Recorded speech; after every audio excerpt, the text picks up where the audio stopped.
ফুলিয়া চটকাতলায় মানুষের দীর্ঘদিনের স্বপ্ন পূরণ করে উদ্বোধন হলো সুস্বাস্থ্য কেন্দ্রের। এখন থেকে এখানেই মিলবে প্রাথমিক স্বাস্থ্য পরিষেবা। সূত্রের খবর, শান্তিপুর ব্লকের বেলঘড়ি 1 নম্বর গ্রাম পঞ্চায়েতের ফুলিয়া চটকাতলা এলাকায় মানুষদের দীর্ঘদিনের দাবি ছিল এলাকায় তৈরি হোক একটি স্বাস্থ্য কেন্দ্র, আর মানুষের সেই দাবির পূর্ণতা মিলল শুক্রবার। উদ্বোধন হলো সুস্বাস্থ্য কেন্দ্রের। শুক্রবারের এই অনুষ্ঠানে উপস্থিত ছিলেন শান্তিপুর বিডিও সন্দীপ ঘোষ, শান্তিপুর বিধানসভার বিধায়ক ব্রজকিশোর গোস্বামী, ব্লক উপস্বাস্থ্য কেন্দ্রের ভারপ্রাপ্ত আধিকারিক পূজা মৈত্র সহ অন্যান্য সরকারি আধিকারিক ও রাজনৈতিক দলের নেতাকর্মীরা। নদিয়া শান্তিপুর থেকে প্রভাত নন্দী রিপোর্ট, এইচআর নিউজ 24।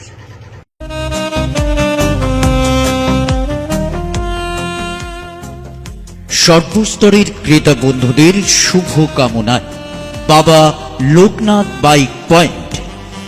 আমাদের এখানে যে কোনো কোম্পানির বাইক ক্রয় এবং বিক্রয় করা হয়।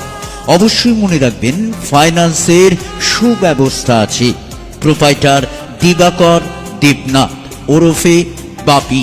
Mobile number 9002195367। আমাদের ঠিকানা 12 নম্বর জাতীয় সড়ক, শান্তিপুর বাইপাস, পাওয়ার হাউসের নিকট, শান্তিপুর, নদিয়া।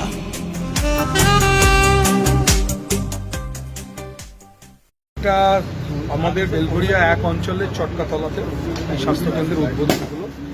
এখানে যেটা আমাদের বীরমহিষ ম্যাডাম খুব সুন্দরভাবে বলেছেন কি কি পরিষেবা এখানে দেওয়া হবে, আমি ছোট করে বলছি। সেটা হচ্ছে ধরুন রক্ত পরীক্ষা এবং সেই সাথে সাথে প্রেশার সুগার মাপা, এছাড়াও মা এবং শিশু তাদের যে পরিষেবাগুলো সেগুলো এখান থেকে দেওয়া যাবে। কোন প্রজেক্টের আন্ডারে এটা হলো, কত লক্ষ টাকা ব্যয় হলো? 31 লক্ষ টাকা ব্যয় করে হয়েছে। বহু রকম প্রজেক্ট থেকে মুখ্যমন্ত্রী কাজ করেন, তো কখন উনি কোথা থেকে কিভাবে করবেন স্বাস্থ্যমন্ত্রী হিসাবে সেটা আমাদের পক্ষে বলা সম্ভব নয়।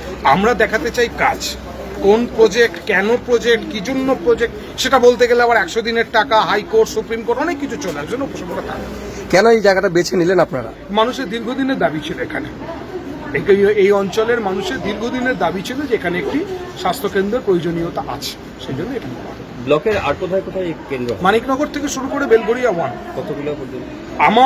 আমার টাইম পিরিয়ডের মধ্যে আমি এবং ম্যাডাম মনে হয় প্রায় 6 থেকে 7খানা মনে হয় অলরেডি করে ফেলেছি। মানে আমার কোনো ব্লক মানে অঞ্চল কোনো বাকি নেই। আর ম্যাডামের আরো বেশি হবে, কারণ ম্যাডাম 10টা নিয়ে আমার 6টা অঞ্চল। ঠিক আছে। চটকাতলা সুস্বাস্থ্য কেন্দ্র তৈরি হয়েছে, এটা আজকে আনুষ্ঠানিকভাবে স্বাস্থ্য দপ্তরের বিএমওএইচ ম্যাডামকে দেওয়া হলো। স্বাস্থ্য দপ্তরের ব্যবস্থাপনায় আর আমাদের পঞ্চায়েত সমিতি কর্মোদ্যোগে এই কাজটা হয়েছে। 31 লাখ টাকা ব্যয়, খুব সুন্দর একটা বাড়ি হয়েছে। স্বাস্থ্যকেন্দ্র এলাকার মা শিশুদের স্বাস্থ্য, এলাকাবাসীর স্বাস্থ্য পরিষেবা দেবে এবং এলাকাবাসীকে আমি আলাদা করে অনুরোধ করে দায়িত্ব দেব যে স্বাস্থ্যকেন্দ্রটার পরিবেশটা যেন সুস্থ থাকে। কি কি পরিষেবা পাওয়া যাবে এখানে? মা শিশুদের যাবতীয় পরিষেবা যেগুলো স্বাস্থ্য দপ্তর থেকে দেয় সেগুলো পাওয়া যাবে। এখানে একজন সিএইচও বসবেন, তিনি এখানে যতটা পরিষেবা দেওয়া যায় স্বাস্থ্যে সেটা দেবেন।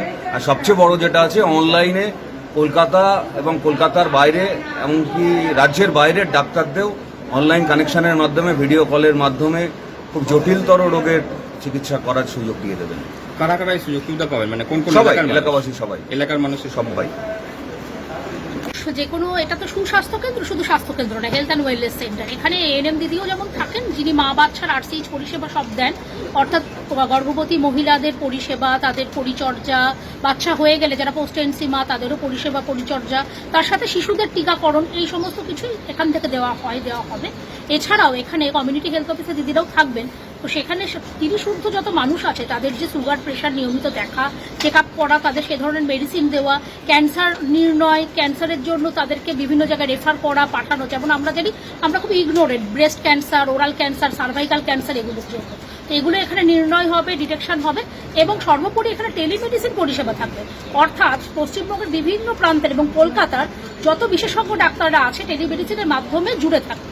এই টেলিমেডিসিনের মাধ্যমে আপনার যে কোনো প্রবলেম যদি সিএইচও সলভ করতে না পারেন, লোকালি কোনো ডাক্তার যদি সলভ করতে না পারেন, স্পেশালিস্ট ডাক্তার দেখিয়েও, সেটা ক্যান্সারই হোক বা গ্যাস্ট্রোএন্টারোলজি হোক বা যাই হোক, যা জটিল কিছু প্রবলেম হোক, তা সেটা কিন্তু এখান থেকে সলভ করা সম্ভব। এমনকি কারো যদি স্ট্রোক হয়েছে, সেটা যদি এক ঘন্টার মধ্যে আমরা টেলিমেডিসিন করে দিতে পারি, আমরা কিন্তু 1 ঘন্টার গোল্ডেন আওয়ারের মধ্যে নিয়ে গিয়ে সেই স্ট্রোক রোগীকে ইঞ্জেকশনের মাধ্যমে সুস্থ করে দিয়েছি 1 ঘন্টার মধ্যে, এই গোল্ডেন আওয়ারটাকে ইউজ করে।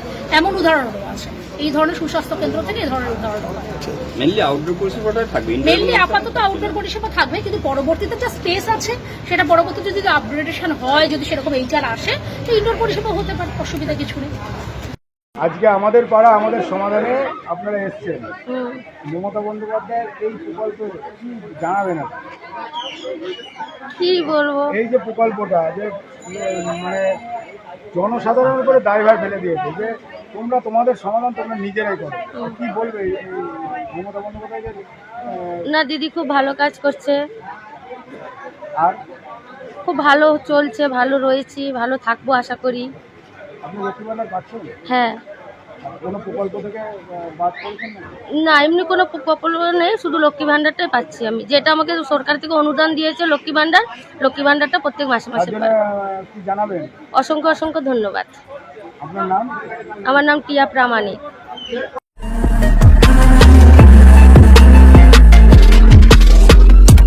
নমস্কার, আপনারা দেখছেন HR নিউজ 24, সত্যের লক্ষ্যে মানুষের পাশে।